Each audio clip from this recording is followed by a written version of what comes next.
আজকে ভিডিওতে রায়মার্টিন প্রশ্নবিদরা 2024-এর ষষ্ঠ শ্রেণীর ভূগোল বিষয়ে দ্বিতীয় পর্যায়ক্রমিক মূল্যায়নের যে 12 নম্বর প্রশ্ন সেটটি রয়েছে, অর্থাৎ সোনামুখী বিজে হাই স্কুল এই বিদ্যালয়ের সমস্ত প্রশ্নের উত্তরগুলি করব। তার আগে তোমরা কেউ যদি আমার চ্যানেলে নতুন হয়ে থাকো তাহলে চ্যানেলটি অবশ্যই সাবস্ক্রাইব করে নেবে। একেই আছে সঠিক উত্তরটি নির্বাচন করে লেখো। এক আছে এশিয়া মহাদেশের দেশের সংখ্যা, এটা হচ্ছে 44টি। দুয়ে সূর্যরশ্মি যে অংশ পৃথিবীর বায়ুমণ্ডলকে উত্তপ্ত না করে সরাসরি মহাশূন্যে ফিরে যায় তাকে বলে, এটা অ্যালবেডো হবে।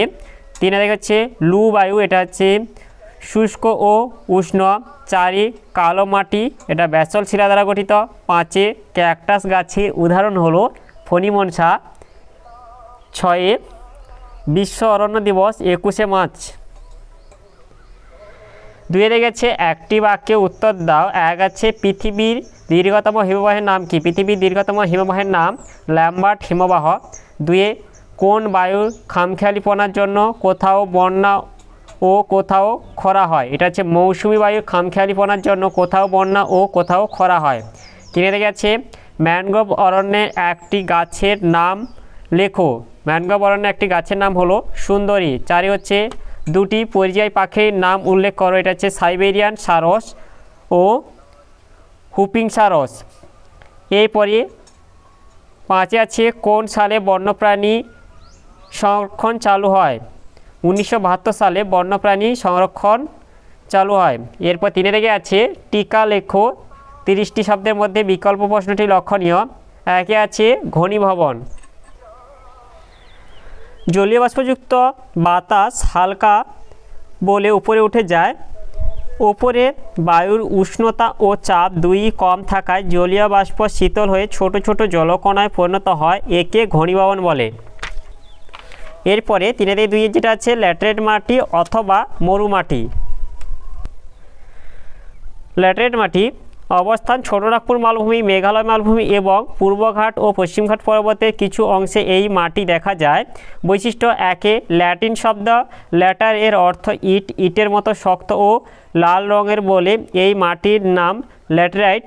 ও দুয়ে যেটা আছে খুব বেশি বৃষ্টিপাত ও উষ্ণতাযুক্ত অঞ্চলে যেখানে পর্যায়ক্রমে শুষ্ক ও আর্দ্র ঋতু দেখা যায় সেখানে এই মাটি গড়ে ওঠে।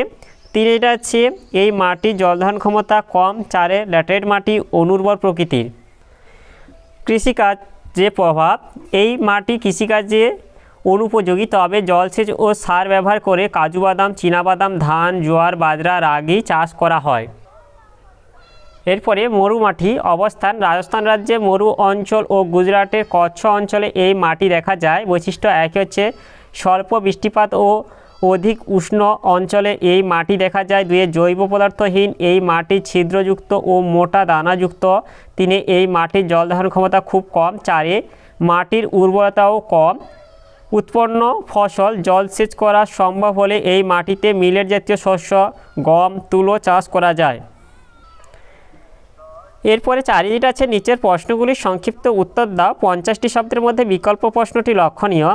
একে আছে শীতকালে কেন আন্টার্কটিকা অভিযান হয়? এর উত্তরটি হলো ডিসেম্বর মাসে বিজ্ঞানীরা আন্টার্কটিকায় যান, তার কারণগুলি হলো একে হচ্ছে দীর্ঘ গ্রীষ্মকাল, ডিসেম্বর মাসে সূর্যের দক্ষিণায়ন চলে, তখন দক্ষিণ গোলার্ধে দিন বড় ও রাত ছোট হয়। একটানা 3 মাস দিনের আলো থাকায় নানা রকম পরীক্ষা নিরীক্ষা ও বৈজ্ঞানিক কার্যকলাপের সুবিধা হয়। দুয়ে কম শীতলতা, সূর্যের দক্ষিণায়নের ফলে এই সময় উত্তর গোলার্ধে শীত এবং দক্ষিণ গোলার্ধে গ্রীষ্মকাল চলে, এই জন্য সমুদ্র উপকূলবর্তী অঞ্চলে হিমাঙ্কের ওপর উষ্ণতা উঠে যায়, ফলে শীতের তীব্রতা কম থাকে। তিনে মহাদেশে প্রবেশে আনুকূল্যতা, গ্রীষ্মের সময় সূর্যালোকের প্রভাবে বরফ গলে গিয়ে মহাদেশটির ক্ষেত্রফল হ্রাস পায়, ফলে বিজ্ঞানীরা এই সময়ে মহাদেশের অভ্যন্তরে অনেকটা প্রবেশ করতে পারেন। চারে ব্লিজার্ড এর অনুপস্থিতি, গ্রীষ্মকালে প্রবল গতিবেগ সম্পন্ন তুষারঝড় ব্লিজার্ড সাধারণত প্রবাহিত হয় না, ফলে বিজ্ঞানীরা অনেক নিশ্চিন্তে এবং নির্বিঘ্নে তাদের গবেষণামূলক কাজ চালনা ও পরীক্ষা নিরীক্ষা করতে পারেন। অথবা এটা আছে আন্টার্কটিকার জীবজন্তু ও অন্যান্য বসবাসকারী প্রাণীদের আলোচনা করো। আন্টার্কটিকা মহাদেশে জীবজন্তু একই আছে পেঙ্গুইন। এই মহাদেশে একমাত্র স্থায়ী বাসিন্দা পেঙ্গুইন পাখি। এরা উড়তে পারে না কিন্তু ভালো সাঁতার কাটতে পারে ও দৌড়াতে পারে। প্রায় 17 রকম প্রজাতির পেঙ্গুইন আছে আন্টার্কটিকায়। এদের মধ্যে এম্পারার পেঙ্গুইন সবথেকে বড়, প্রায় 4 ফুট লম্বা আর ওজন প্রায় 30 কেজি। পেঙ্গুইনের সারা গা চকচকে পালক ঢাকা থাকে যা জলে ভেজে না। ঠান্ডা থেকে বাঁচতে ত্বকের নিচে পুরু চর্বি স্তর থাকে। 2 হচ্ছে শিল ও তিমি। আন্টার্কটিকার চারপাশে সমুদ্রে প্রচুর শিল ও তিমি দেখা যায়। শিল মাছ গ্রীষ্মকালে সমুদ্র তীরে এবং শীতকালে বরফের নিচে বাস করে। এরা দাঁত দিয়ে বরফের মধ্যে গর্ত করে শ্বাস প্রশ্বাসের জন্য বায়ু চলাচলের ব্যবস্থা করে। নীল তিমি, গ্রে স্পাম, বেলিন, লেপার্ড প্রভৃতি নানা প্রজাতির তিমি এখানে দেখা যায়। আন্টার্কটিকার প্রধান অর্থনৈতিক সম্পদ হলো এই তিমি মাছ। শিল ও তিমি উভয়ই স্তন্যপ্রায়ী প্রাণী। এরপরে তিনি যেটা হচ্ছে ক্রিল। এখানকার সমুদ্রে প্রচুর পরিমাণে লাল কুচো চিংড়ি জাতীয় সামুদ্রিক প্রাণী দেখা যায়। এদের ক্রিল বলে। ক্রিল পেঙ্গুইনদের প্রিয় খাদ্য। এরপর 4 যেটা হচ্ছে পাখি ও পতঙ্গ। পেঙ্গুইন ছাড়া আন্টার্কটিকায় বহু প্রজাতির পাখি দেখা যায়। এদের মধ্যে উল্লেখযোগ্য হলো albatross, gull, skua, snow Wilson's, petrel, fulmar, sheathbill, tern প্রভৃতি। এই মহাদেশে রটিফার, মাইট, মশা প্রভৃতি ছোট ছোট পতঙ্গ দেখা যায়। 5 যেটা হচ্ছে অন্যান্য জীবজন্তু। এছাড়া স্কুইড, আন্টার্কটিকা আইসফিশ, নানান সামুদ্রিক মাছ এখানে দেখা যায়। এরপরে 2 থেকে যেটা আছে ভারতের জলবায়ুতে মৌসুমী বায়ুর প্রভাব আলোচনা করো। এর উত্তরটি হলো ভারতের জলবায়ুতে মৌসুমী বায়ুর প্রভাব অপরিসীম, তাই ভারতকে বলা হয় ক্রান্তীয় মৌসুমী জলবায়ু দেশ। প্রভাবগুলি হলো, একে হচ্ছে বৃষ্টিপাত। ভারতের মোট বৃষ্টিপাতের 90% মৌসুমী বায়ুর প্রভাবে হয়ে থাকে। এই বায়ু প্রভাবেই মেঘালয় মৌসুমী অরণ্যে পৃথিবীর সবচেয়ে বেশি বৃষ্টিপাত হয়। আবার ভারতের করমণ্ডল উপকূলে মৌসুমী বায়ুর জন্যই বর্ষাকালে এবং শীতকালে বছরে 2 বার বৃষ্টি হয়। 2 ঋতু পরিবর্তন। মৌসুমী বায়ু আগমন অর্থাৎ বর্ষাকাল ও প্রত্যাবর্তন অর্থাৎ শরৎকাল আসার মধ্য দিয়ে ঋতু পরিবর্তন সংঘটিত হয়। 3 এটা হচ্ছে আর্দ্র গ্রীষ্ম ও শুষ্ক শীতকাল। গ্রীষ্মকালে মৌসুমী বায়ু বৃষ্টিপাতের জন্য গ্রীষ্মকাল আর্দ্র হয় এবং শীতকালে মৌসুমী বায়ু বৃষ্টিপাত ঘটায় না বলে শীতকাল শুষ্ক হয়। 4 উষ্ণতা হ্রাস। গ্রীষ্মের প্রচণ্ড উষ্ণতা দাবদাহে হাত থেকে মৌসুমী বায়ু রক্ষা করে। 5 প্রাকৃতিক দুর্যোগ। অনেক সময় মৌসুমী বায়ুর প্রভাবে প্রচুর বৃষ্টিপাতের ফলে বন্যার সৃষ্টি হয়। আবার বৃষ্টিপাত খুব কম হওয়ার ফলে খরার সৃষ্টি হয়। এরপরে 5 দেখা যাচ্ছে নিচের প্রশ্নটি যথাযথ উত্তর দাও। অনধিক 80টি শব্দের মধ্যে বিকল্প প্রশ্নটি লক্ষণীয়। প্রথমে এটা হচ্ছে বিশ্ব উষ্ণায়নের প্রভাব আলোচনা করো। এর উত্তরটি হলো বিশ্ব উষ্ণায়নের প্রভাবে একে হচ্ছে তাপমাত্রা বৃদ্ধি। পৃথিবীর গড় তাপমাত্রা বৃদ্ধি ফলে জলবায়ু অঞ্চলে উষ্ণতা বাড়ছে ও বৃষ্টিপাতের পরিমাণ কমছে। জলবায়ু পরিবর্তন ঘটছে। 2 প্রাকৃতিক দুর্যোগ বৃদ্ধি। বজ্রঝড়, ঘূর্ণিঝড়, খরা ইত্যাদি প্রকোপ বাড়ছে। এরপর 3 দেখেছে সমুদ্রের জলতল বৃদ্ধি। মেরু অঞ্চল ও পার্বত্য অঞ্চলে বরফ গলছে এবং সেই জল সমুদ্রের জলের পরিমাণ বাড়িয়ে দিচ্ছে। 4 বন্যার প্রকোপ বৃদ্ধি। সমুদ্র জলের পরিমাণ বাড়ায় উপকূল অঞ্চলে বন্যার সম্ভাবনা বাড়ছে। 5 জীববৈচিত্র্য ধ্বংস। বিভিন্ন বিরল প্রজাতির উদ্ভিদ প্রাণী পৃথিবীর বুক থেকে হারিয়ে যাচ্ছে। জীববৈচিত্র্য ধ্বংস হচ্ছে। 6 মরুভূমির প্রসার বৃদ্ধি। মরুভূমি তার চারপাশে প্রসার লাভ করছে। 7 দুর্যোগে সুদূর প্রসারী ফলাফল। শস্যহানি, দুর্ভিক্ষ, মহামারী হওয়ার সম্ভাবনা বৃদ্ধি পাচ্ছে।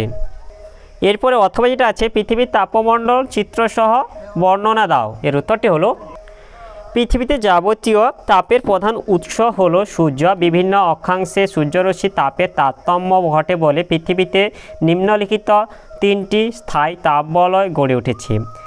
এটা হচ্ছে উষ্ণমণ্ডল। অবস্থান নিরক্ষরেখা থেকে 23.5 ডিগ্রি উত্তর এবং 23.5 ডিগ্রি দক্ষিণ অক্ষাংশের মধ্যে উষ্ণমণ্ডল অবস্থিত। বৈশিষ্ট্য 1 সূর্যরশ্মির পতন।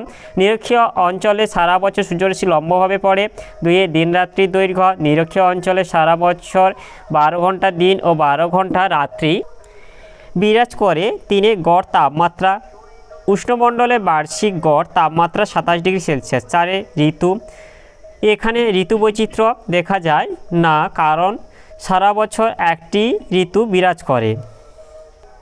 এরপরে নাতিশীতোষ্ণ মণ্ডল অবস্থান পৃথিবীর উভয় গোলার্ধে 43 ডিগ্রি উত্তর ও দক্ষিণ অক্ষাংশ থেকে শুরু করে 66.5 ডিগ্রি উত্তর ও দক্ষিণ অক্ষাংশের মধ্যে নাতিশীতোষ্ণ মণ্ডল অবস্থিত। বৈশিষ্ট্য 1 সূর্যরশ্মির পতন নাতিশীতোষ্ণ মণ্ডলে সূর্যরশ্মি মাঝারি তির্যকভাবে পড়ে। 2 প্রকৃতি নাতিশীতোষ্ণ মণ্ডলের ক্রান্তীয় অঞ্চল থেকে 45 ডিগ্রি অক্ষাংশ পর্যন্ত অঞ্চল কিছুটা উষ্ণ প্রকৃতির হলেও 45 ডিগ্রি থেকে 66.5 ডিগ্রি অক্ষাংশ অঞ্চল শীতল প্রকৃতির হয়ে থাকে। 3 যেটা আছে গড় তাপমাত্রা নাতিশীতোষ্ণ মণ্ডলে গড় তাপমাত্রা থাকে 27 ডিগ্রি থেকে 0 ডিগ্রি সেন্টিগ্রেডের মধ্যে। 4 শ্রেণীবিভাগ নাতিশীতোষ্ণ মণ্ডল 2 প্রকার। 1 উষ্ণ নাতিশীতোষ্ণ মণ্ডল, 2 শীতল নাতিশীতোষ্ণ মণ্ডল। এরপর যেটা আছে হিমমণ্ডল অবস্থান পৃথিবীর উভয় গোলার্ধে 66.5 ডিগ্রি উত্তর ও দক্ষিণ অক্ষাংশ থেকে 90 ডিগ্রি উত্তর ও দক্ষিণ অক্ষাংশের মধ্যে হিমমণ্ডল অবস্থিত। বৈশিষ্ট্য 1 সূর্যরশ্মির পতন হিমমণ্ডলে সারা বছর সূর্য অতি তির্যকভাবে কিরণ দেয়। 2 দিনরাত্রির দৈর্ঘ্য এখানের কোনো স্থানে সারা বছর 6 মাস দিন ও 6 মাস রাত্রি থাকে। 3 গড় তাপমাত্রা হিমমণ্ডলে গড় তাপমাত্রা 0 ডিগ্রি সেলসিয়াসের নিচে থাকে। তাহলে আজকের ভিডিওতে আমরা ষষ্ঠ শ্রেণীর ভূগোল বিষয় যে 12 দাগে সোনামুখী বিজে হাই স্কুল এই বিদ্যালয়ের সমস্ত প্রশ্নের উত্তরগুলি শেষ করলাম। আর তোমরা কেউ যদি আমার চ্যানেলটা এখনও সাবস্ক্রাইব করে রাখোনি তাহলে চ্যানেলটা অবশ্যই সাবস্ক্রাইব করে নেবে। ভিডিওটি ভালো লাগলে ভিডিওটিকে লাইক, কমেন্ট ও শেয়ার করতে ভুলবে না।